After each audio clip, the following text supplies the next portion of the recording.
ಆತ್ಮೀಯ ವಿದ್ಯಾರ್ಥಿಗಳೇ, ಪ್ರಥಮ ಪಿಯುಸಿ ಅರ್ಥಶಾಸ್ತ್ರದಲ್ಲಿ ಸಂಖ್ಯಾಶಾಸ್ತ್ರದಲ್ಲಿ ಬರತಕ್ಕಂತಹ ಮೂರನೇ ಅಧ್ಯಾಯ ದತ್ತಾಂಶಗಳ ಸಂಘಟನೆ ಅಂತ ಬರುತ್ತೆ. ದತ್ತಾಂಶಗಳ ಸಂಘಟನೆ ಒಳಗ 6 ಅಂಕದ ಒಂದು ಲೆಕ್ಕಾಚಾರ ಬರುತ್ತೆ. ಇಲ್ಲಿ ಕಚ್ಚಾ ದತ್ತಾಂಶ ಅಂತಂದ್ರೆ ವ್ಯವಸ್ಥಿತವಾಗಿ ಮತ್ತು ಕ್ರಮಬದ್ಧವಾಗಿ ವರ್ಗೀಕರಿಸದಿರುವ ದತ್ತಾಂಶಗಳನ್ನ ಕಚ್ಚಾ ದತ್ತಾಂಶ ಅಂತ ಕರೀತಾರೆ.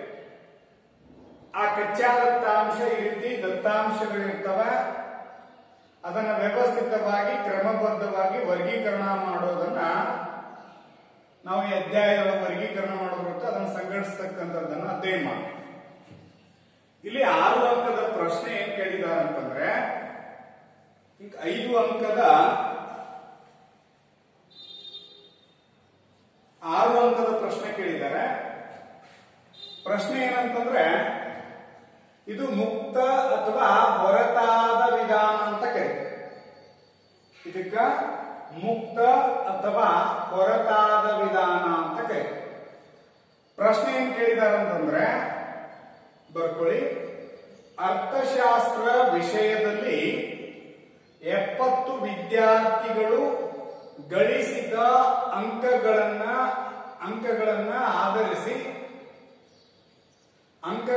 ಆಧರಿಸಿ ಹೊರತಾದ ಪದ್ಧತಿ ಮೂಲಕ ವರ್ಗಾಂತರ 5 ಆಗಿರುವಂತೆ. ಇಲ್ಲಿ ನೋಡ್ರಿ, ಹೊರತಾದ ಪದ್ಧತಿ ಮೂಲಕ ವರ್ಗಾಂತರ 5 ಆಗಿರುವಂತೆ ಗೀಟು ಗುರುತು ವಿಧಾನವನ್ನ ಉಪಯೋಗಿಸಿ ಆವೃತ್ತಿ ವಿತರಣೆಯ ಪಟ್ಟಿಯನ್ನ ತಯಾರಿಸಿ ಅಂತ ಕೊಟ್ಟಾರೆ. ಇಲ್ಲಿ ಕಚ್ಚಾ ದತ್ತಾಂಶವನ್ನ ಕೊಟ್ಟಿದ್ದಾರೆ, ಅದನ್ನ ನೀಟಾಗಿ ಬರ್ಕೊಂಡ್ರೆ ನಿಮ್ಗೆ ಆ ಲೆಕ್ಕ ತಿಳಿಯುತ್ತೆ. 28, 17, 15, 22, 29, 21, 23, 27, 18, 12. 7, 2, 9, 4, 1, 8, 3, 10, 5, 20.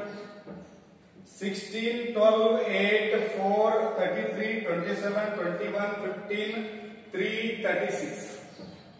27, 21, 15, 3, 37, 16, 28, 9, 2, 4.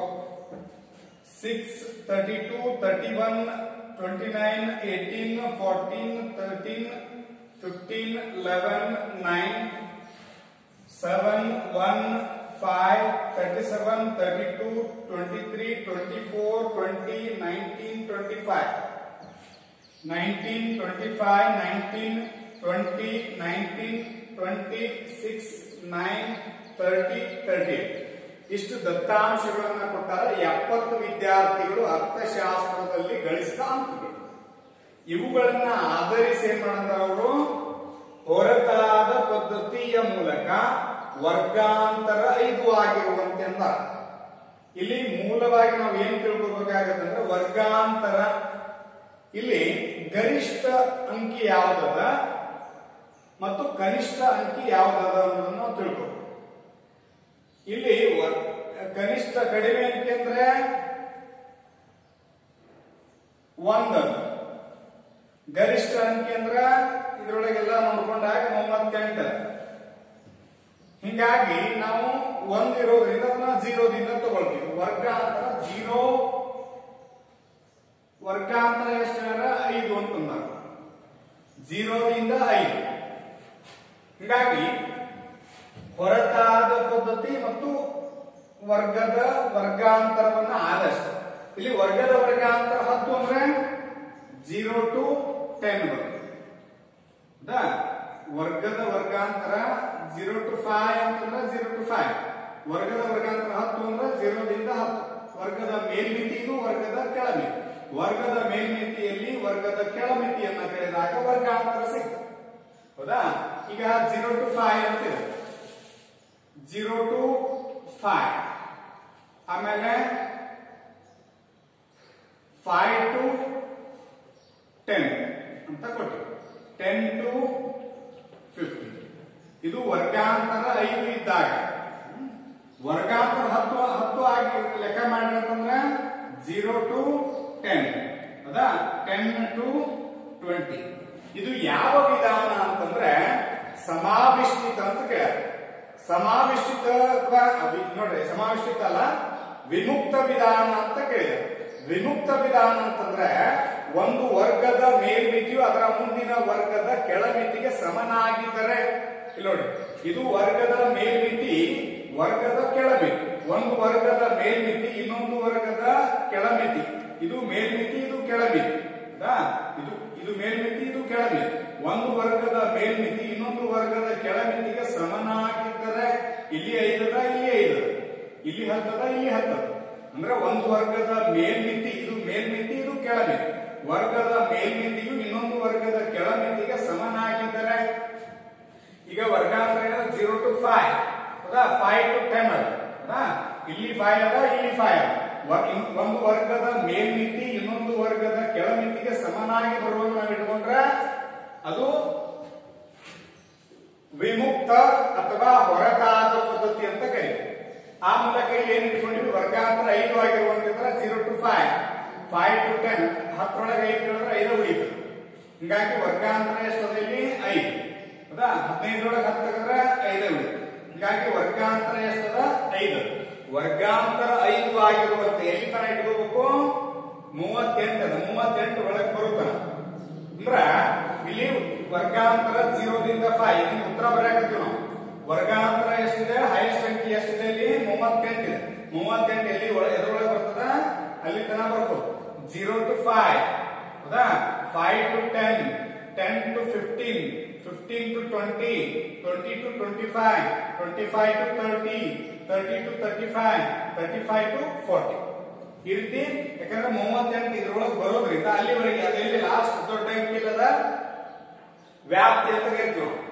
ವ್ಯಾಪ್ತಿ ಅಂದ್ರೆ ವರ್ಗ, ವ್ಯಾಪ್ತಿ ಅಂದ್ರೆ ಅದರ ಚಿಕ್ಕ ಅದರ ವರ್ಗದ ಮೇಲ್ಮಿತಿ ನೋಡ್ರಿ, ಗರಿಷ್ಠ ವ್ಯಾಪ್ತಿ ಅಂದ್ರೆ ಗರಿಷ್ಠ ಮೌಲ್ಯ ಮೈನಸ್ ಕನಿಷ್ಠ ಮೌಲ್ಯ, ಅವಾಗ ವ್ಯಾಪ್ತಿ ಸಿಗ್ತದೆ. ಇಲ್ಲಿ ಅವಾಗ ಇಲ್ಲಿ ನೋಡ್ರಿ, ಇದು ಕನಿಷ್ಠ ಮೌಲ್ಯ, ಇದು ಗರಿಷ್ಠ ಮೌಲ್ಯ ಹೌದಾ, ಕನಿಷ್ಠ ಮೌಲ್ಯ ಕನಿಷ್ಠ ಮೌಲ್ಯ, ಇದು ಗರಿಷ್ಠ ಮೌಲ್ಯ.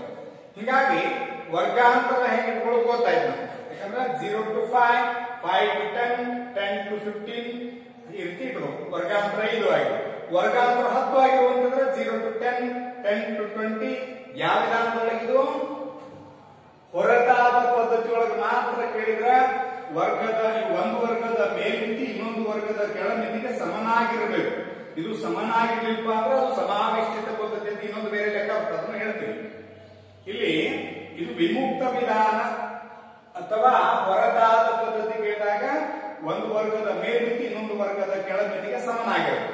ಅವಾಗ ಆ ವಿಧಾನವನ್ನು ನಾವೇನು ಕರಿತೀವಿ, ವಿಮುಕ್ತ ವಿಧಾನ ಅಥವಾ ಹೊರತಾದ ಪದ್ಧತಿ ಅಂತ ಕರಿತೀವಿ. ಈಗ ಇಟ್ಕೊಂಡು ಗೊತ್ತಾಯ್ತು. ಇನ್ನ ಮೌಲ್ಯಗಳು, ಮೌಲ್ಯಗಳು ಅಂತಂದ್ರೆ 0 ದಿಂದ 5 ಇದ್ರೊಳಗೆ ಯಾವ ಪ್ರಾಪ್ತಾಂಕಗಳು ಬಂದವಲ್ಲ ಅವುಗಳನ್ನ ಆರಿಸ್ತಕ್ಕೋದು.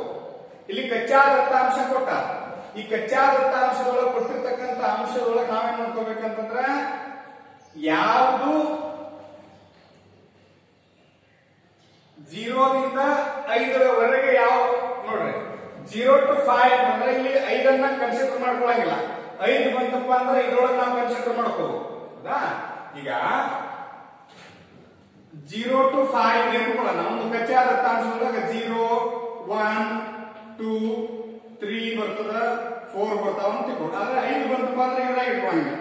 5 to 10 ಒಳಗ ಅದನ್ನ 5 ಇಟ್ಕೋಬೇಕು. 5, 6 ಹೌದಾ, ಇದ್ರಾಗ 9 ತನ ಇಟ್ಕೋಬೇಕು.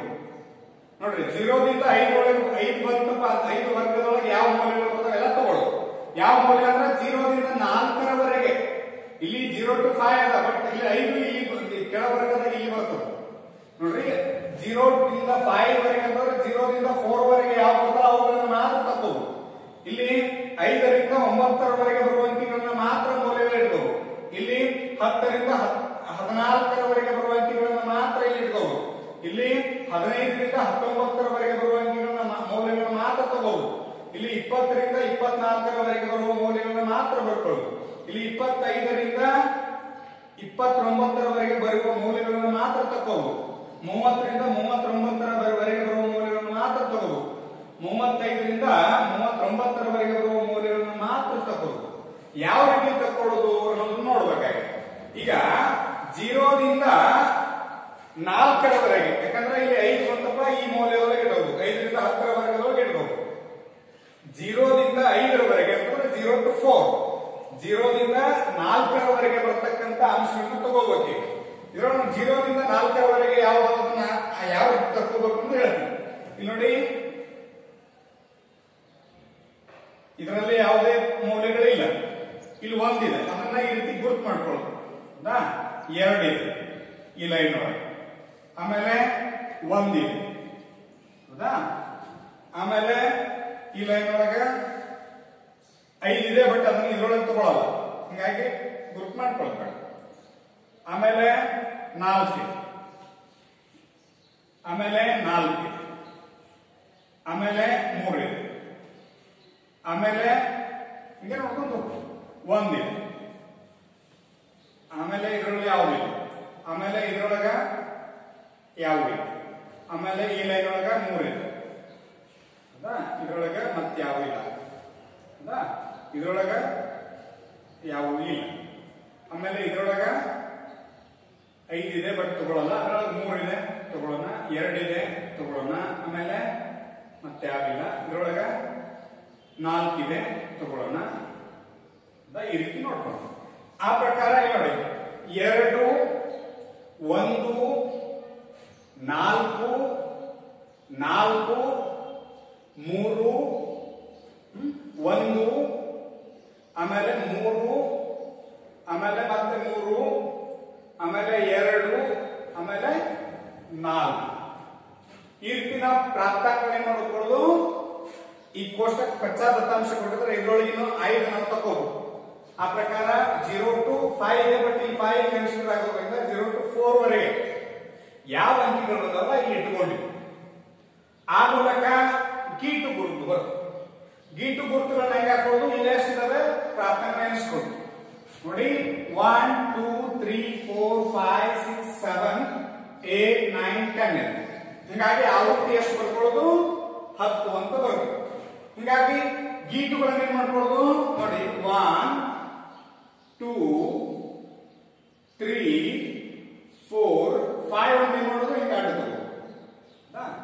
ಹೆಚ್ಚು ಬಂದ್ರೆ ಮುಂದೆ ಮಾತು 1, 2, 3, 4, 5 ಈ ರೀತಿ ಗೀಟುಗಳನ್ನು ಹಾಕ್ತಾರೆ. ಇನ್ನ ಮಧ್ಯಬಿಂದು. ಮಧ್ಯಬಿಂದು ಅಂತಂದ್ರೆ ವರ್ಗದ ಮೇಲ್ಮಿತಿ ಪ್ಲಸ್ ವರ್ಗದ ಕೆಳಮಿತಿ ಡಿವೈಡೆಡ್ ಬೈ 2 ಅಂತ ನಾವು ಕರೀತೀವಿ. ಅಂದ್ರೆ ಇಲ್ಲಿ ಮಧ್ಯಬಿಂದುವನ್ನ ಕಂಡುಹಿಡಿತಕ್ಕಂಥ ಸೂತ್ರ ವರ್ಗ ಮಧ್ಯಬಿಂದು ಈಕ್ವಲ್ ಟು ದಿ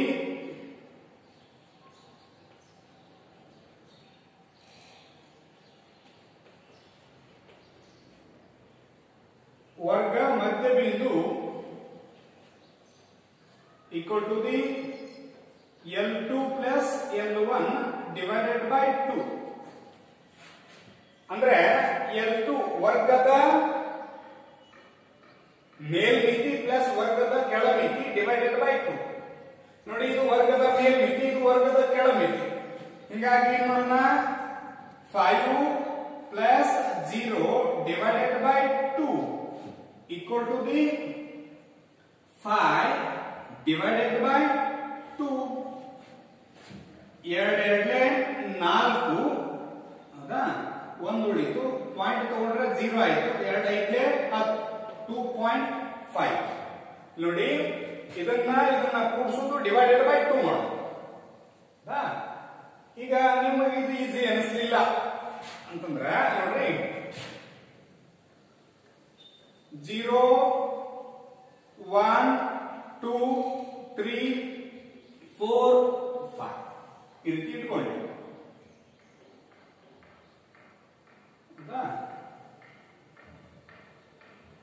ಈಗ ಇವು 3 ಬಂದು ಇವು 3 ಬಂದು ಮಿಡ್ ಯಾವ್ದು ಬಂತು ಇಲ್ಲಿ 2.5 2.5 ಮಿಡ್ ಪಾಯಿಂಟ್ ಹೇಗೆ ಇಟ್ಕೊಳ್ಳೋದು 2.5 ಈ ರೀತಿ ಇಟ್ಕೊಳ್ಳೋದು. ಇನ್ನು ಸೇಮ್ ಪ್ರೊಸೆಸ್ 5 ರಿಂದ 10 ರವರೆಗೆ ಅಂತಂದ್ರೆ ಇದರೊಳಗೆ ಯಾವ ಬರ್ತಾವಲ್ಲ ಅದನ್ನ ತಗೋಬಹುದು. ಎಷ್ಟು 9 ರವರೆಗೆ ಯಾವ ಅಂಕಿಗಳು ಬರ್ತಾವಲ್ಲ ಅವುಗಳನ್ನ ತಗೊಳ್ಳೋದು. ಈಗ 9 ರವರೆಗೆ ಯಾವ ಅಂಕಿ ಬಂದವಲ್ಲ ಒಂದೆರಡು ನಿಮ್ ಮಾಡಿ ತೋರಿಸಿ ಉಳಿದೆಲ್ಲ ಸೇಮ್ ಮೆಥಡ್ ಇರುತ್ತೆ. ಇದ್ರೊಳಗೆ ನಾವು ನೋಡೋಣ 5 ರಿಂದ 9 ರವರೆಗೆ ಯಾವ ಬಂದವ ನೋಡೋಣ. ಇದ್ರೊಳಗೆ 7 ಬಂದದ್ದು ಹೌದಾ, ಅದನ್ನ ಬೇರೆ ಮಾರ್ಕ್ ಮಾಡಿ ತಿಳ್ಕೊಂಡು 7 ಆಮೇಲೆ 6 ಆಮೇಲೆ ಮತ್ತೊಂದು 7 ಬಂದದ್ದು ಅಂದ್ರೆ ಬೇರೆ ಮಾರ್ಕ್ ಮಾಡಿ ತಕೊಳ್ಳೋದು, ಅಂದ್ರೆ ಬೇರೆ ಬೇರೆ ಗುರುತು ಮಾಡೋದು ನಮಗೆ ಸಿಕ್ತು ಪ್ರಾಪ್ತ. ಆಮೇಲೆ ಇದ್ರೊಳಗೆ ಯಾವ ಇಲ್ಲ. ಆಮೇಲೆ ಇದ್ರೊಳಗ 9 ಬಂದದ್ದು, ಆಮೇಲೆ ಇದ್ರೊಳಗ 5 ಬಂದದ್ದು ಹೌದಾ. ಆಮೇಲೆ ಇದ್ರೊಳಗ ಯಾವ ಇಲ್ಲ, ಇದ್ರೊಳಗ ಯಾವ ಇಲ್ಲ, ಇದ್ರೊಳಗ 8 ಬಂದದ್ದು, ಆಮೇಲೆ ಇದರಲ್ಲಿ ಯಾವ ಇಲ್ಲ, ಇದರಲ್ಲಿ 6 ಬಂದದ್ದು ಹೌದಾ. ಇದರಲ್ಲಿ 10 ಬಂದದ್ದು, ಬಟ್ ಇದ್ರೊಳಗೆ ಕನ್ಸಿಡರ್ ಆಗೋದು, ಇದ್ರೊಳಗೆ 10 ಹೀಗಾಗಿ 9 ಬಂದದ್ದು. ಆಮೇಲೆ ಮತ್ತೊಂದು 9 ಬಂದದ್ದು ಹೌದಾ. ಆಮೇಲೆ ಇದ್ರೊಳಗ 5 ಬಂದದ್ದು ಹೌದಾ. ಆಮೇಲೆ ಇದ್ರೊಳಗ ಮತ್ತೊಂದು 9 ಬಂದದ್ದು. ಹೀಗಾಗಿ ನೋಡಿ ಅಲ್ಲಿ 7 6 7 9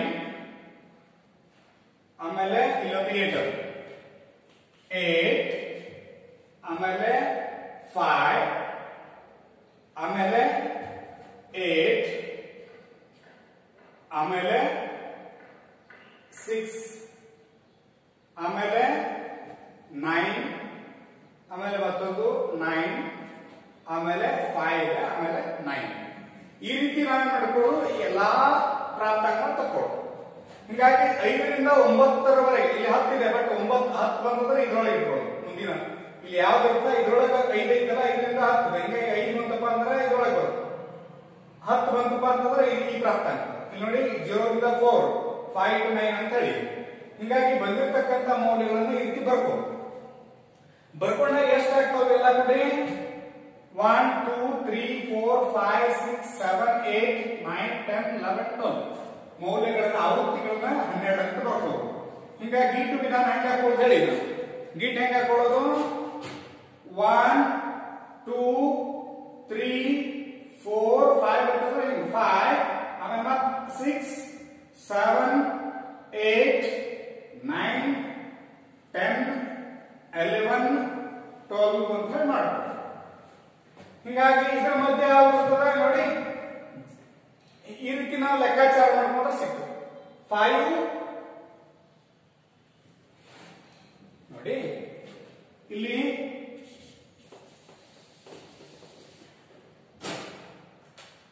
ನೋಡಿ 5 7 ನೋಡಿ 10 plus 5 divided by 2 equal to the 15 divided by 2 ಅಂದ್ರೆ 2 1 2 7 2 14 ಹೀಗಾಗಿ ಎಷ್ಟು ಉಳಿತು 1 ಉಳಿತು. ಮತ್ ಪಾಯಿಂಟ್ ತಗೊಂಡ್ರೆ 0 ಆಯ್ತು 2 1 2 5 ಮತ್ತು 7.5. ಹೀಗಾಗಿ ಮಧ್ಯ ಬಿಂದು ಎಷ್ಟಾಗ್ತದೆ 7.5. ಹೀಗಾಗಿ ನಾವು ತಿಳ್ಕೋಬಹುದು ನೋಡಿ 5 5 6 7.5 7.5 10 11 12 12.5 ಆಮೇಲೆ 15 16 17 17.5 ಆಮೇಲೆ 20 21 22 22.5 ಆಮೇಲೆ 25 26 27.5 ಆಮೇಲೆ 30 31 32.5 ಆಮೇಲೆ 37.5 ಈ ರೀತಿ ಬರುತ್ತೆ. ಆಮೇಲೆ ಈ ಮೌಲ್ಯಗಳನ್ನ ಏನಂತಲ್ಲ, ಈ ಮೌಲ್ಯಗಳನ್ನ ಇದೇ ರೀತಿ ಹೆಂಗ್ ತಕೊಂಡಿವಲ್ಲ ಈ ರೀತಿ ಬೇರೆ ಬೇರೆ ಮಾರ್ಕ್ ಮಾಡ್ಕೊಂಡಾಗ 10 to 15 ಈ ವರ್ಗದೊಳಗೆ ಎಷ್ಟು ಬಂದಿದ್ದಾವೆ? 12 14 13 10 11 12 ಇಷ್ಟು ಬಂದ. ಹಿಂಗಾಗಿ ಎಷ್ಟು ಬಂದಿದೆ? 6. ಹಿಂಗಾಗಿ ಈ ಟುಗಳನ್ನ ನಾವೇನ್ ಮಾಡ್ಕೋಬೇಕು? 6 1 2 3 4 5 6. ಇನ್ನ ಸೇಮ್ 15 to 20 ಅದ 15 to 19 ವರೆಗೆ ಅಂಕಿ ಯಾವ ಬಂದದಲ್ಲ ಇದರೊಳಗೆ ಇರ್ತಕ್ಕಂತ ಮೌಲ್ಯಗಳನ್ನ ನಾವು ಈ ರೀತಿ ಬೇರೆ ಬೇರೆ ಗುರುತು ಮಾಡ್ಕೊಳ್ಳೋದ್ರ ಮುಖಾಂತರ ತಕ್ಕೊಂಡ್ವಿ. ಅವಾಗ ಬಂದಿರತಕ್ಕಂತ ಪ್ರಾಪ್ತಾಂಕಗಳು 16 19 ನೋಡಿ, ಇಲ್ಲಿ 12 14 10 to 15 ಒಳಗ 12 14 13 10 11 12 ಹೀಗಾಗಿ 6 ಪ್ರಾಪ್ತಾಂಕಗಳು ಬಂದವು. ಇನ್ನ 15 to 20 ಒಳಗ 16 19 17 12 15 15 19 18 19 16 15 15 18 19 ಈ ರೀತಿ ಮೌಲ್ಯಗಳು ಎಷ್ಟು ಬಂದಿದಾವೆ ಟೋಟಲ್ ಆಗಿ ಎಲ್ಲಾನು ಇವೆಷ್ಟಿದಾವಲ್ಲ ಅದು ಇಲ್ಲಿ ಆವೃತ್ತಿಗಳು ಅಂತಂದ್ರೆ ಎಷ್ಟು ಬರ್ತಾವಲ್ಲ ಅವು 14 ಅದ. ಹಿಂಗಾಗಿ 1 2 3 4 5 6 7 8 9 10 ಹೌದಾ 11 12 13 14 ಇಷ್ಟು ಬರ್ತದೆ. ಇನ್ನು ಸೇಮ್ 22 25 ಅಂದ್ರೆ 24 ವರೆಗೆ ಯಾವ ಬಂದಲ್ಲ ಈ ರೀತಿ ನಾವು ಬೇರೆ ಬೇರೆ ಕೃತಿಗಳನ್ನು ಮಾಡ್ಕೊಂಡು ತಕೊಂಡ್ವಿ.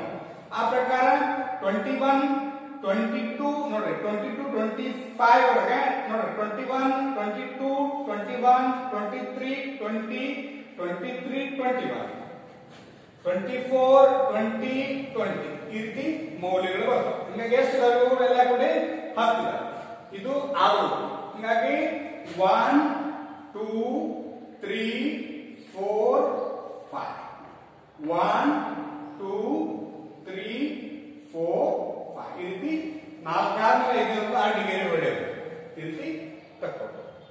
ಇನ್ನ 25 ರಿಂದ 30 ರವರೆಗೆ ಅಂದ್ರೆ 25 to 29 ವರೆಗೆ ಯಾವ ಬಂದವಲ್ಲ ಅವ್ರ ರೀತಿ ಈ ರೀತಿ ಬೇರೆ ಬೇರೆ ಗುರುತುಗಳನ್ನ ಮಾಡತಕ್ಕೋದು. ಅವಾಗ ಬಂದಿರತಕ್ಕಂತ ಮೌಲ್ಯಗಳು 28 27 25 29 25 29 27 28 27 25 ಈ ರೀತಿ ಎಷ್ಟಿದೆ ಪ್ರಾಪ್ತಾಂಕಗಳು 1 2 3 4 5 6 7 8 9 10 ಹೀಗಾಗಿ ಆವೃತ್ತಿಗಳು ಎಷ್ಟಿದಾವೆ 10 ಅಂತ ಬರ್ಬೋದು. ಮಧ್ಯ ಬಿಂದು ಕಂಡುಹಿಡಿದು ನಾ ಈಗಾಗಲೇ ಹೇಳಿದ್ದೆ.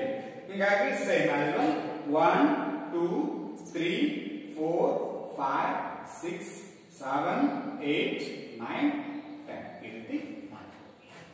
ಇನ್ನ 30 to 35 ಇದು ವರ್ಗ 30 to 35 ಅದರೊಳಗೆ ಯಾವ ಬಂದಿದ್ದಾವೆ ಎಲ್ಲ ಈ ರೀತಿ ಗುರುತು ಮಾಡಿ ತಕೊಂಡಾಗ 32 31 33 32 ಎಷ್ಟು ಬಂದಿದ್ದಾವೆ 1 2 3 4 ಯಾಕಂದ್ರೆ ಇಲ್ಲಿ 35 ಇದರಲ್ಲಿ ಬರಲ್ಲ 34 ವರೆಗೆ ಹೀಗಾಗಿ ಎಷ್ಟು ಬಂದಿದ್ದಾವೆ 4 ಬಂದಿದೆ. ಇಲ್ಲಿ 4 ಬರ್ಕೊಂಡಿವಿ. ಆವೃತ್ತಿ 1 2 3 4. ಇನ್ನ 35 to 40 ಯಾಕಂದ್ರೆ 38 ಹೈಯೆಸ್ಟ್ ಅಂಕಿ ಇರೋದ್ರಿಂದ 40 ವರೆಗೂ ಬರ್ಕೊಂಡು ಯಾಕಂದ್ರೆ ಅದರೊಳಗೆ ಬರ್ತಕ್ಕಂಥ 35 to 40 ಇದರೊಳಗೆ ಯಾವ ಬಂದಾವ ಅಂತಂದ್ರೆ ಮೌಲ್ಯಗಳು 37 37 36 38 ನೀವು ಆಮೇಲೆ ಮನೆಯೊಳಗೆ ಅದನ್ನೆಲ್ಲ ಮಾಡಿ ಇವೇ ಬಂದಿದ್ದಾವೆ ನೋಡ್ಕೊಳ್ಳಿ. ಆ ಮೂಲಕ ಎಷ್ಟು 1 2 3 4 ಪ್ರಾಪ್ತಾಂಕ ಬಂದಿದೆ 1 2 3 4. ಹಿಂಗಾಗಿ ಆವೃತ್ತಿ ಮೌಲ್ಯಗಳನ್ನ ನೋಡಿ ಈಟು ಗುರುತು ವಿಧಾನ ಇಷ್ಟು ಬಿಡಿಸಿದ್ರಪ್ಪ ಅಂತಂದ್ರೆ 6 ಅಂಕ ಈ ರೀತಿ ಪ್ರಶ್ನೆ ಬಂದೇ ಬರುತ್ತೆ. ಅಂಕಿ ಪ್ರಾಪ್ತಾಂಕಗಳನ್ನ ಅಥವಾ ಕಚ್ಚಾ ದತ್ತಾಂಶಗಳನ್ನ ಬೇರೆ ಕೊಡಬಹುದು. ಆದ್ರೆ ವಿಧಾನಗಳು ಯಾವುದನ್ನು ಮೊದಲು ತಿಳ್ಕೋಬೇಕು. ಇದು ಹೊರತಾದ ಪದ್ಧತಿ ಅಂತಂದ್ರೆ ಒಂದು ವರ್ಗದ ಮೇಲ್ಮಿತಿಯು ಇನ್ನೊಂದು ವರ್ಗದ ಕೆಳಮಿತಿಗೆ ಸಮನಾಗಿರುವಂತಿತ್ತಂದ್ರೆ ಅದು ಹೊರತಾದ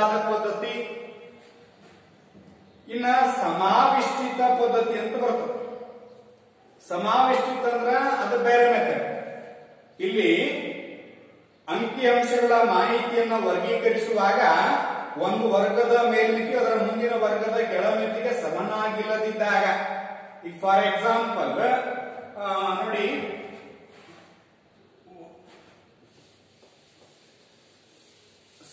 ಇದು ವಿಮುಕ್ತ ವಿಧಾನದ ಮೆಥಡ್ ಹೇಳಿದ್ವಿ ನಾವು. ಇನ್ನ ಸಮಾವೇಶದೊಳಗ 0 to 5 ಹೌದಾ, ಇಲ್ಲಿ 6 to 6, 7, 8, 9, 10 ಅಂದ್ರೆ 7 ಮಾಡಿ.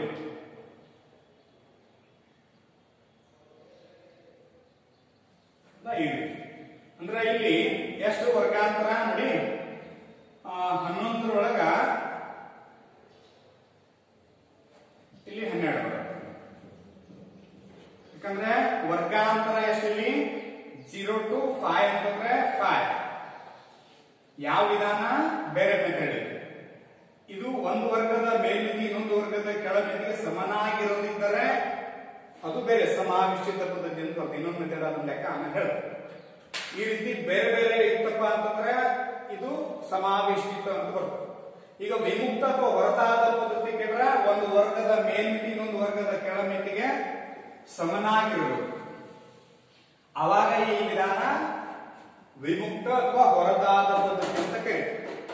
ಆಮೇಲೆ ನಾ ಹೇಳಿದ್ದೀನಿ ವರ್ಗಾಂತರ ನೋಡ್ಕೋಬೇಕು. ವರ್ಗಾಂತರ ಎಷ್ಟು ಕೇಳಿದಾರೆ 5 ಅಂತಂದಾಗ 5 ಇಟ್ಕೊಳ್ಳಿ. ಆಮೇಲೆ 0 to 10 ವರ್ಗಾಂತರ ಇದರ ಮೆಥಡ್ಗಳೊಳಗೆ 0 to ವರ್ಗಾಂತರ 10 ಆಗಿರುವಂತಂದ್ರೆ 0 to 10 10 to 20 ಈ ರೀತಿ 20 to 30 ಈ ರೀತಿ ಬರ್ಬೋದು. ಯಾಕಂದ್ರೆ ಈ ರೀತಿ ನಾವು ತಗೋಬೇಕು. ಇವಾಗ 0 ದಿಂದ 10 ಅಂದ್ರೆ ಎಲ್ಲಿವರೆಗೆ ಇಟ್ಕೋಬೇಕು ಮೌಲ್ಯಗಳನ್ನ 9ರವರೆಗೆ ಹೌದಾ. ಇದೇ ಲೆಕ್ಕ ಏನ್ ಮಾಡ್ರಪ್ಪ ಅಂತಂದ್ರೆ ಇದೇ ದತ್ತಾಂಶಗಳನ್ನ ಬಳಕೆ ಮಾಡಬೇಕು. ಇದೇನಂತೆಲ್ಲ ಸೇಮ್ ಮೆಥಡ್ ಲೆಕ್ಕ ವಿಮುಕ್ತ ಹೊರತಾದ ಪದ್ಧತಿಯೊಳಗ ಇದೇ ಕಚ್ಚಾ ದತ್ತಾಂಶಗಳನ್ನ ಬಳಕೆ ಮಾಡಬೇಕು. ಇವೆಷ್ಟು ನೋಡಿ ಎಣಿಸ್ಕೊಡ್ರಿ. 1, 2, 3, 4, 5, 6, 7, 8, 9, 10. ಹೀಗಾಗಿ 10, 20, 30, 40, 50, 60, 70. ಇಲ್ಲಿ ಆವೃತ್ತಿಗಳನ್ನ ಒಟ್ಟು ಕೂಡಿಸಿದಾಗ ನಮಗೆ ಎಷ್ಟು ಬರಬೇಕು 70 ಬರಬೇಕು. 70 ಬಂದಾಗ ಮಾತ್ರ ಅದು ಉತ್ತರ ಸರಿಯಾಗಿದೆ ಅಂತ. ಇಲ್ಲಿ ಪ್ರಾಪ್ತಾಂಕ ಕಚ್ಚಾ ದತ್ತಾಂಶಗಳು ಎಷ್ಟು ಇರ್ತಾವಲ್ಲ ಅಷ್ಟೇ ಏನ್ ಬಂದಿರಬೇಕು ಆವೃತ್ತಿಗಳು ಬರಬೇಕು. ಆ ಮೂಲಕ ನಮ್ಗೇನಾಗುತ್ತೆ ಈ ಲೆಕ್ಕಾಚಾರ ಪೂರ್ಣಗೊಳ್ಳುತ್ತೆ. ನೀವು ಮನೆಯೊಳಗೆ ಏನ್ ಮಾಡ್ರಪ್ಪ ಅಂತಂದ್ರ ಇದೇ ಕಚ್ಚಾ ದತ್ತಾಂಶವನ್ನ ಬಳಕೆ ಮಾಡಬೇಕು. ಸೇಮ್ ಮೆಥಡ್, ಎಲ್ಲಾ ಪ್ರಶ್ನೆ ಸೇಮ್. ಆದ್ರೆ ಇಲ್ಲಿ ಹೊರತಾದ ಪದ್ಧತಿ ಅದೇ ಇದೆ. ವರ್ಗಾಂತರ ನೋಡ್ರಿ,